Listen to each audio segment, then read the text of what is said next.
दिल्ली विधानसभा चुनाव की तैयारी लगभग पूरी हो चुकी है। जल्द ही चुनाव की तारीखों का भी ऐलान होने वाला है। हालांकि अभी तक सिर्फ आम आदमी पार्टी ने अपने पूरे 70 उम्मीदवार मैदान में उतारे हैं। वहीं कांग्रेस में 46 उम्मीदवारों की घोषणा की गई है, लेकिन भाजपा की तरफ से अभी तक एक भी उम्मीदवार की घोषणा नहीं हुई है। फिर भी दिल्ली के चुनावी माहौल की सरगर्मी तब बढ़ गई जब महिला एवं बाल विकास मंत्रालय और स्वास्थ्य एवं परिवार कल्याण मंत्रालय ने आम आदमी पार्टी के महिला सम्मान योजना और संजीवनी योजना को झूठा बतला दिया। मंत्रालय ने एक सार्वजनिक सूचना जारी करते हुए लिखा कि महिला एवं बाल विकास विभाग दिल्ली सरकार को मीडिया रिपोर्ट्स और सोशल मीडिया पोस्ट के माध्यम से ये जानकारी मिली है कि एक राजनीतिक पार्टी दिल्ली के महिलाओं को मुख्यमंत्री महिला सम्मान योजना के तहत हर महीने 2100 रुपये देने का दावा कर रही है। यह स्पष्ट किया जाता है कि दिल्ली सरकार द्वारा ऐसी कोई योजना नहीं लाई गई है। अगर कोई ऐसी योजना लाई जाती है तो महिला एवं बाल विकास विभाग दिल्ली सरकार उन लोगों के लिए एक डिजिटल पोर्टल लॉन्च करेगा। और इस बात पर जोर दिया जाता है क्योंकि ऐसी कोई योजना वजूद में नहीं है, इसलिए इस गैर मौजूद योजना के तहत रजिस्ट्रेशन के लिए फॉर्म या आवेदन के स्वीकार का सवाल ही नहीं उठता।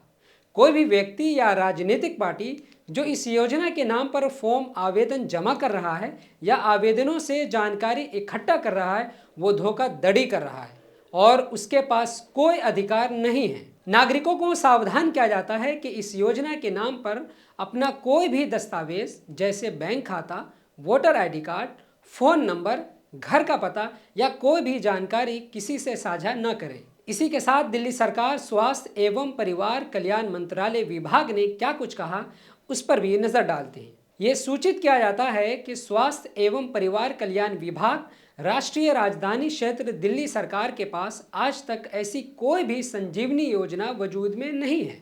इसके अलावा स्वास्थ्य विभाग ने ना तो किसी स्वास्थ्य अधिकारी या किसी अन्य व्यक्ति को बुजुर्ग नागरिकों से ऐसे व्यक्तिगत जानकारी और डाटा इकट्ठा करने के लिए मुकर्रर किया है और न ही विभाग इस संबंध में कोई कार्ड जारी कर रहा है। स्वास्थ्य मंत्रालय और बाल विकास मंत्रालय की तरफ से सार्वजनिक सूचना जारी होते ही भाजपा प्रवक्ता शहजाद पूनेवाला ने आम आदमी पार्टी पर आरोप लगाते हुए क्या कुछ कहा, जरा वो भी सुनिए। ये वही आम आदमी पार्टी है जिसने कहा था बच्चों की सौगंध खाते हैं कांग्रेस से हाथ नहीं मिलाएंगे। बच्चों की सौगंध खाते हैं कि छोटे घर में रहेंगे, शीश महल में चले गए। बच्चों की सौगंध खाते हैं कि हम लोग भ्रष्टाचारियों के साथ नहीं मिलेंगे, भ्रष्टाचारियों के साथ मिल गए। अब आम आदमी पार्टी का सबसे बड़ा फ्रॉड सामने आया है। जी हाँ, हेल्थ डिपार्टमेंट ने, दिल्ली सरकार के ही हेल्थ विभाग ने बताया है कि संजीवनी स्कीम नाम की कोई स्कीम नहीं है। मतलब कि ऐसी कोई स्कीम ऑफिशियली लागू नहीं की गई है जिसमें कि 60+ लोगों को फ्री ट्रीटमेंट मिले, और इसीलिए कोई भी व्यक्ति ऑथराइज नहीं है इस प्रकार से एल्डरली सिटीजन्स के नाम भरवाने के लिए, उनकी सिग्नेचर लेने के लिए, उनके थंब इम्प्रिंट्स लेने के लिए, और जो भी ये कर रहा है वो गलत कर रहा है। वहीं बीजेपी की लोकसभा सांसद बांसुरी स्वराज ने आम आदमी पार्टी के झूठे वादे पर मंत्रालय की ओर से जारी सूचना पर क्या कुछ कहा, वो भी सुनते हैं। दिल्ली की जनता से बार बार झूठ बोलने वाली आपकी पोल एक बार फिर खुल गई। महिला एवं बाल विकास विभाग ने साफ कर दिया है कि मुख्यमंत्री महिला सम्मान योजना का कोई वजूद नहीं है। वहीं स्वास्थ्य एवं परिवार मंत्रालय विभाग ने भी संजीवनी योजना को लेकर यही सच उजागर किया है। यह आप सरकार की स्वार्थी राजनीति और झूठ की मीनार है और जनता को गुमराह करने के साथ ही उनके निजी जानकारी हासिल करने की शर्मनाक कोशिश। क्या ये वही पार्टी है जो ईमानदारी और पारदर्शिता का दावा करती है? दिल्ली की जनता से मेरी अपील है, इन फर्जी वादों और झूठे नारों का शिकार न बने। अपनी निजी जानकारी किसी भी धोखेबाज राजनीतिक दल को सौंपकर अपने भविष्य को जोखिम में न डालें। आपकी धोखा देने की राजनीति अब और नहीं चलेगी। वहीं भाजपा के प्रदेश अध्यक्ष वीरेंद्र सचदेवा ने कहा कि केजरीवाल ने दिल्ली की जनता को 10 साल ठगा है, जाते जाते भी ठगना चाहते हैं।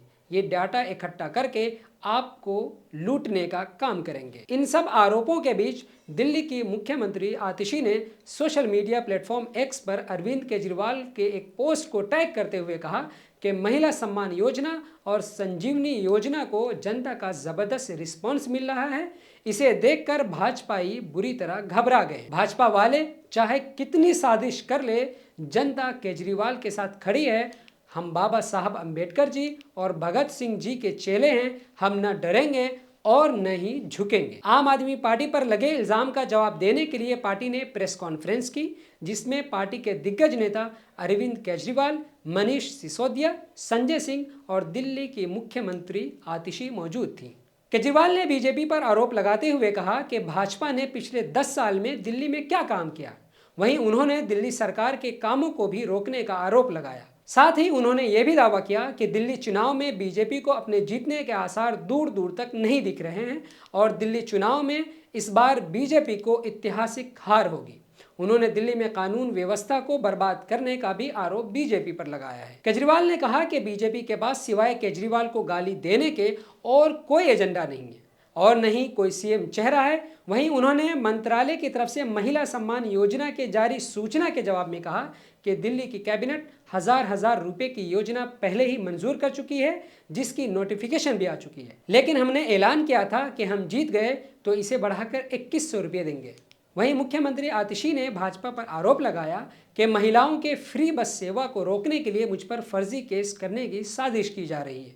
वहीं उन्होंने मंत्रालय से जारी सूचना का आरोप भी बीजेपी पर लगाया। कहा कि भारतीय जनता पार्टी ने कुछ अफसर पर दबाव बनाकर ये सूचना जारी करवाया है, इसके खिलाफ जल्द ही कार्रवाई की जाएगी। अब देखना दिलचस्प ये होगा कि इन आरोपों और वादों में कितनी सच्चाई है। क्या इतना कुछ होने के बाद भी दिल्ली की जनता एक बार फिर से अरविंद केजरीवाल पर भरोसा जता सकती है, या भाजपा के दावे को सच मानकर दिल्ली में कोई नया चेहरा आएगा? आज की खबर में बस इतना ही। हमसे जुड़े रहें और देखते रहें ऑब्जर्वर पोस्ट हिंदी।